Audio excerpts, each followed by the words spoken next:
It started like any other night. My name is Lily, and I love to sleep. Sleep is usually my favorite escape. A cozy blanket, a soft pillow, a quiet room. What could be better, right? I closed my eyes on Friday, September 12th, 2025, expecting dreams of puppies or maybe flying through fluffy clouds. My bedroom was dark.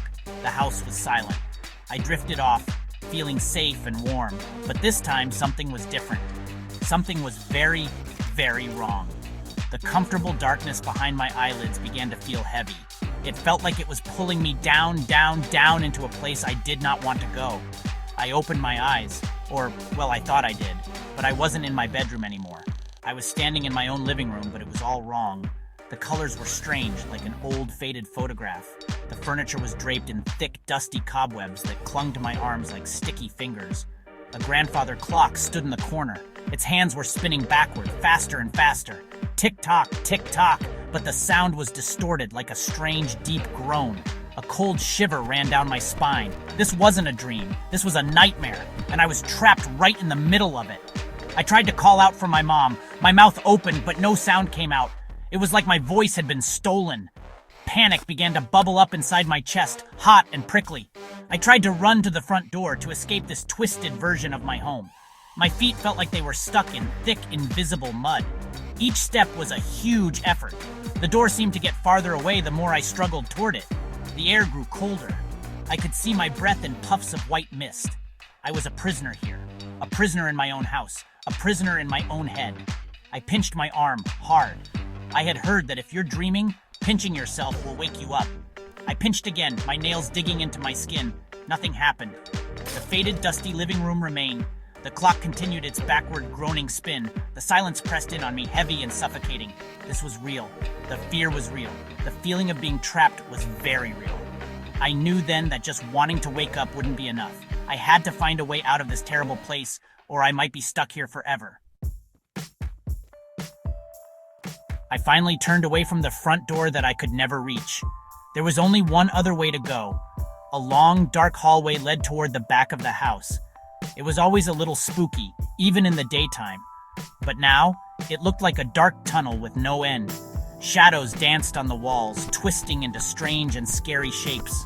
They looked like long, grasping fingers. They looked like sharp, pointed teeth. I had to go down that hallway. It was my only choice. Taking a deep breath, I stepped out of the living room and into the darkness. The air immediately became thick and musty. The moment I stepped into the hall, the whispers started. They seemed to come from the walls themselves, little hissing sounds like snakes hiding in the dark. "You're stuck here," one whisper hissed. "No one can hear you," another one slithered into my ear. I covered my ears with my hands, but it didn't help. The whispers were inside my head now. They echoed my deepest fears.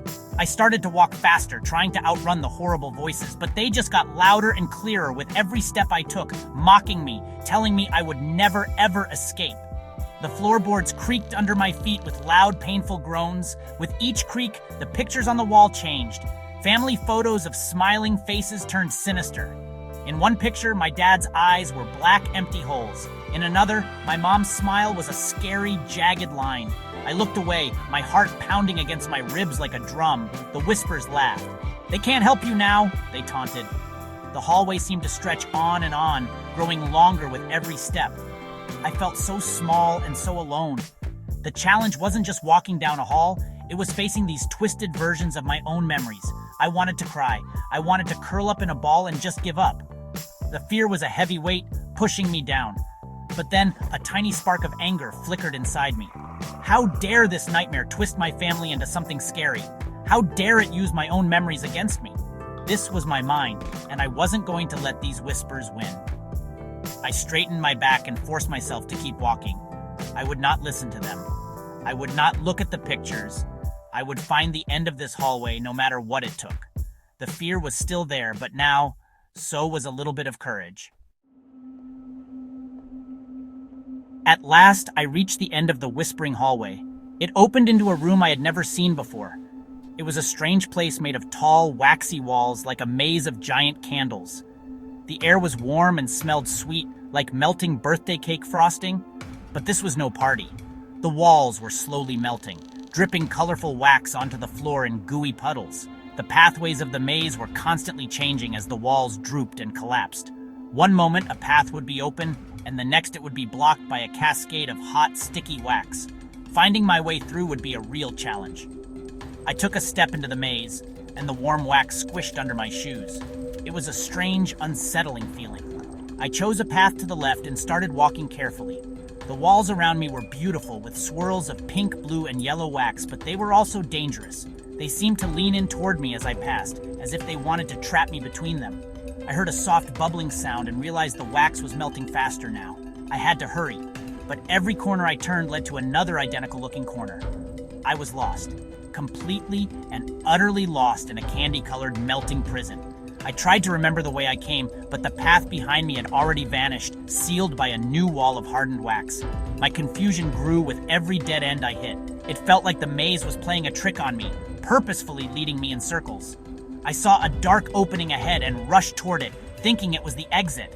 But as I got closer, the opening drooped and sealed shut with a soft, final squish. A wave of despair washed over me. How can you escape a maze that is always changing? It was an impossible puzzle, and I was running out of time before the whole thing melted into a giant, sticky trap. My breathing became fast and shallow. I felt a drip of warm wax land on my shoulder. I looked up.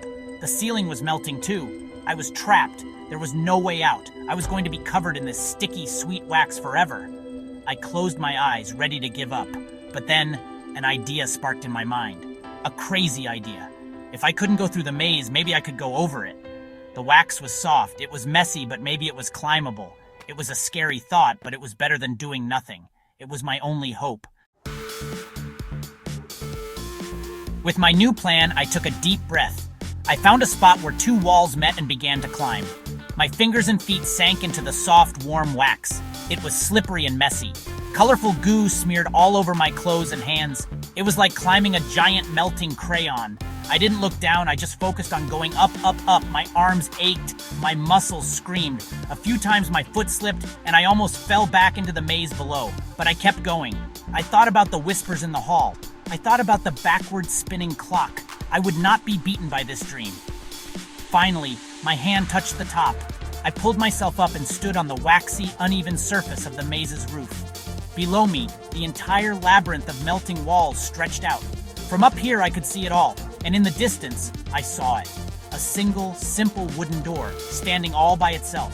It wasn't melting, it wasn't twisting or changing. It was just a normal door. The exit. A huge wave of relief washed over me. I wasn't trapped anymore. I had found a way. I had looked at the problem from a different angle and found the solution. I carefully made my way across the top of the maze, my shoes sinking with every step. I finally reached the door and put my hand on the cool wooden knob. I turned it. The door swung open, and on the other side was not another scary room, but a flood of brilliant, warm, golden light. It was so bright I had to shield my eyes. The light felt wonderful. It felt safe. It felt like home. I stepped through the doorway without a single hesitation, leaving the melting maze and the whispering hallway behind me forever. The nightmare was finally over. I woke up with a gasp. My eyes fluttered open. Sunlight was streaming through my bedroom window. Birds were chirping outside. I was in my own bed, safe and sound. It was Saturday morning. The nightmare was gone, but the memory of it was still vivid. I sat up and looked around my normal, not at all scary room. The fear was gone, replaced by something else, a feeling of strength. The nightmare had been terrifying, but I had faced it. When I was trapped, I found a way out. When the whispers tried to stop me, I kept going. I learned that even when things seem impossible, if you look at them differently and don't give up, you can find a way through. And that was a lesson worth learning.